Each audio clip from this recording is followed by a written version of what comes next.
नमस्कार, मैं हरेंद्र यादव पीके coaching centre के फोकस एप्लीकेशन पर आप सभी बच्चों का बहुत बहुत स्वागत और अभिनंदन करता हूं। बच्चों, आज हम जैसा कि इसके पहले वाली वीडियो में मैंने प्री पोजीशन शुरू किया है पढ़ाना, और जो बच्चे नहीं देखे हैं पिछली वाली वीडियो में आप लोग जा कर के देख लीजिए। एट, ऑन, इन का सही यूज़ मैंने बताया है, और इसमें इन वर्सेस इनटू में क्या अंतर है, कहाँ इन का यूज़ होता है, कहाँ इनटू का यूज़ होता है, इसकी हम चर्चा करेंगे। तो चलिए देखिए, इन का यूज जो होता है स्थिरता, विश्राम और अन्य दशा के लिए होता है, ठीक है। और इनटू का यूज़ जो होता है वो गतिशील दशा के लिए होता है।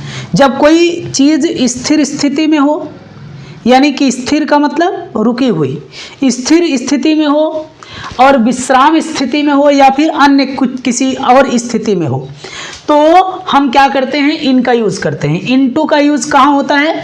इनटू का यूज़ होता है बच्चों गतिशील स्थिति में हम इनटू का यूज़ करते हैं। कुछ एग्जाम्पल्स यहाँ लिखे गए हैं, एग्जाम्पल से हम समझते हैं क्या है। The child is in bed, the child is in bed. अब यहाँ जो बच्चा है बेड में है, बिस्तर में है, तो यहाँ बेड यानी बिस्तर में किस स्थिति में है? स्थिरता की स्थिति में है, स्थिरता की दशा में है, ठीक है। और इसमें the boys are sitting in the sun, यानी कि जो लड़के हैं वो बैठे हुए हैं कहाँ? इन द सन। सन माने होता है धूप में, तो धूप में किस स्थिति में बैठे हुए हैं? विश्राम की स्थिति में, इसीलिए इससे पहले किसका यूज हुआ है? इनका यूज हुआ है, ठीक है। आगे क्या है? ही डाइड, उसकी मृत्यु हो गई। इन पॉवर्टी, पॉवर्टी मीन्स क्या होता है बच्चों? गरीबी में, तो उसकी स्थिति कैसी थी? गरीबी की थी, यानी इसीलिए पॉवर्टी से पहले हमने किसका यूज किया है? इनका यूज किया है। अगला सेंटेंस क्या है? My mother is firm in her decision. My mother is firm, मेरी माँ जो है दृढ़ है, किसमें? इन हर डिसीजन, अपनी डिसीजन में, अपने डिसीजन में मेरी माँ क्या है? टिकी हुई है, अडिग है, दृढ़ है। तो यहाँ पे राय प्रकट करने के लिए, राय की दशा बताने के लिए हमने किसका प्रयोग किया है? इनका यूज किया है, ठीक है। अगला सेंटेंस क्या है? The teacher came into the class. अब देखो यहाँ पे टीचर किस स्थिति में है? टीचर गति वाली स्थिति में क्लास में क्या किया? आया, यानी कि टीचर किस स्थिति में है? गति की स्थिति में है, इसीलिए हमने क्या किया है? इसमें इनटू का यूज किया है कि टीचर केम, टीचर आए, टीचर क्या किए? आए, किस स्थिति में? गति की स्थिति में आए। तो जहां गतिशीलता प्रकट हो, गतिशील की स्थिति हो, ऐसी सिचुएशन में हम किसका यूज करते हैं? इनटू का यूज करते हैं। क्लियर हो रहा है बच्चों? तो चलिए आगे देखते हैं। The fox jumped into the well, यानी कि the fox jumped into the well, यानी कि इनटू द वेल का मतलब कुएं में वो गति करते हुए क्या किया? जंप्ड की। फॉक्स ने क्या किया? जंप किया। किसमें जंप किया? वेल माने होता है कुएं में, तो कुएं में गति करते हुए वो अंदर गई, जंप की। तो इस सिचुएशन में यहाँ गतिशीलता प्रकट करने के लिए हम मे के अर्थ में किसका यूज करेंगे? इनटू का यूज करेंगे, ठीक है। चलिए अब आगे, इन और विद इन में क्या फर्क है? इन और विद इन में क्या फर्क होता है? इन माने में होता है, विद इन माने भी में होता है, दोनों में फर्क क्या है? तो यहाँ पे बताया गया है कि इन का प्रयोग हम समय की समाप्ति के लिए हम इन का प्रयोग करते हैं। कोई भी समय हो, लगभग उसकी समाप्ति, काम उसकी समाप्ति तक होता है, तो ऐसी सिचुएशन में हम किसका यूज करते हैं? इनका यूज करते हैं। लेकिन अगर वही काम समय की अवधि के भीतर ही हो, तो उस स्थिति में हम विद इन का प्रयोग करते हैं। कोई भी टाइम हो, सप्ताह हो, दिन हो, महीना हो, वर्ष हो, उसके भीतर ही वो काम उस अवधि में हो, तो क्या होता है? विद इन का यूज होता है। जैसे एग्जांपल से हम समझेंगे, he will return in a day, he will return in a day, तो क्या हो जाएगा? ही विल रिटर्न, वह वापस लौटेगा, इन अ डे, एक दिन में, यानी कि इसमें दिन की समाप्ति के लिए, दिन की समाप्ति के लिए हम क्या करेंगे? इसका यूज करेंगे। यहां पे दिन की समाप्ति बताई जा रही कि वो एक दिन में यानी एक दिन के बाद लगभग वापस लौटेगा। तो एक दिन में वो वापस लौटेगा, यहां दिन की समाप्ति की बात हो रही है। और इसमें C will finish this work in a week, और इसमें क्या है, इन अ वीक, इन लगाया गया है, यहां सप्ताह की समाप्ति के लिए है। किसके लिए? सप्ताह की समाप्ति के लिए है, ये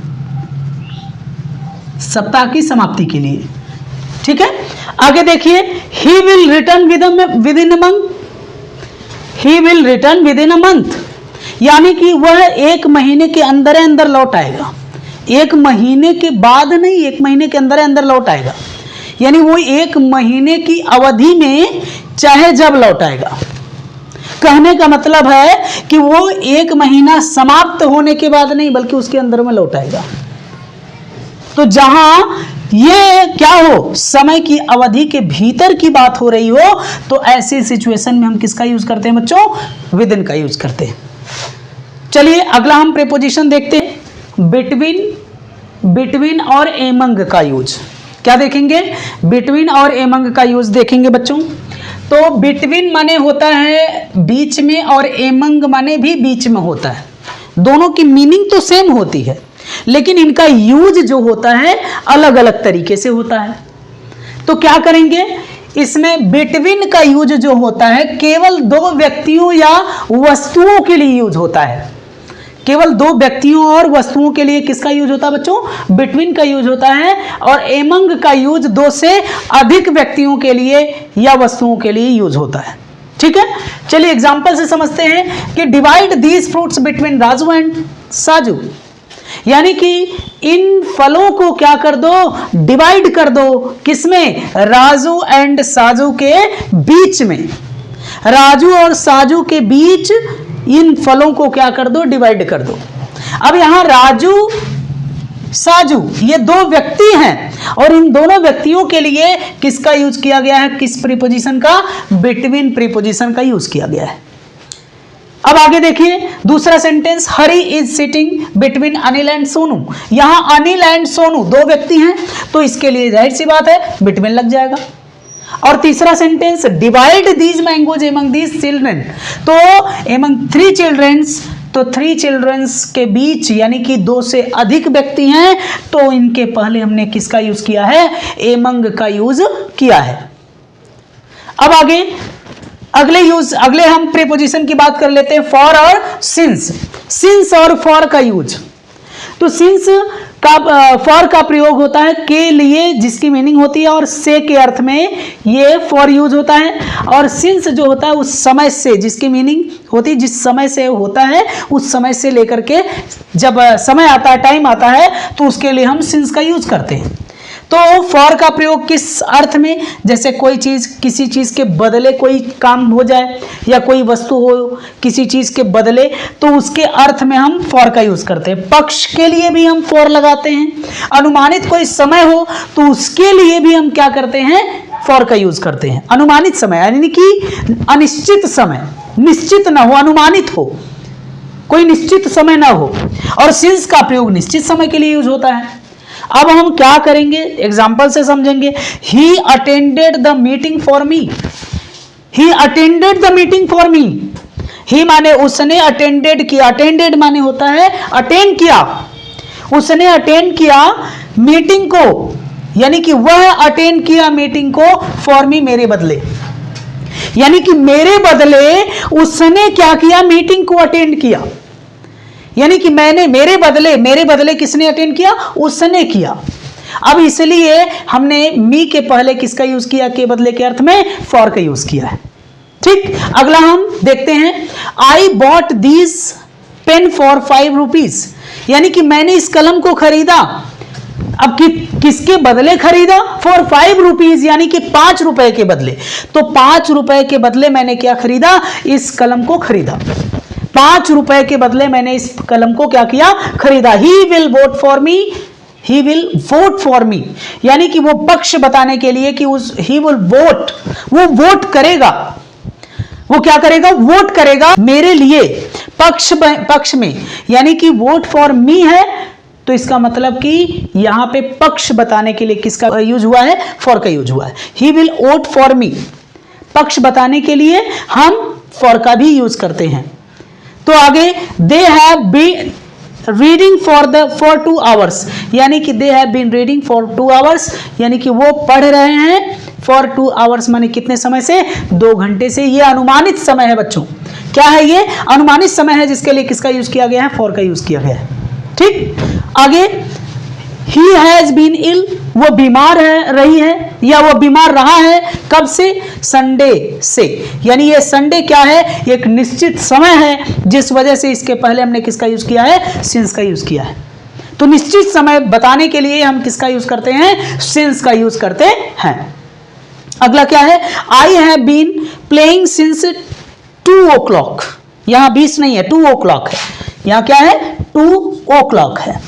तो यहां पे 2 o'clock, ये o'clock 2 बजे, ये निश्चित समय है, जिसकी वजह से हमने यहां पे किसका यूज किया है, सिंस का यूज किया है। ये कुछ प्रीपोजिशन रहा बच्चों। तो आज के लिए ये प्रीपोजिशन जो आप लोगों ने पढ़ा, जो बहुत ही एग्जाम में बहुत महत्वपूर्ण होने वाला है, तो इसकी वजह से आप लोग बढ़िया से इसकी 1 बार 2 बार 3 बार जितना भी हो सके इसकी प्रैक्टिस कर लें, और एग्ज़ाम में जितना एक्सरसाइज मिले उसको हल करें।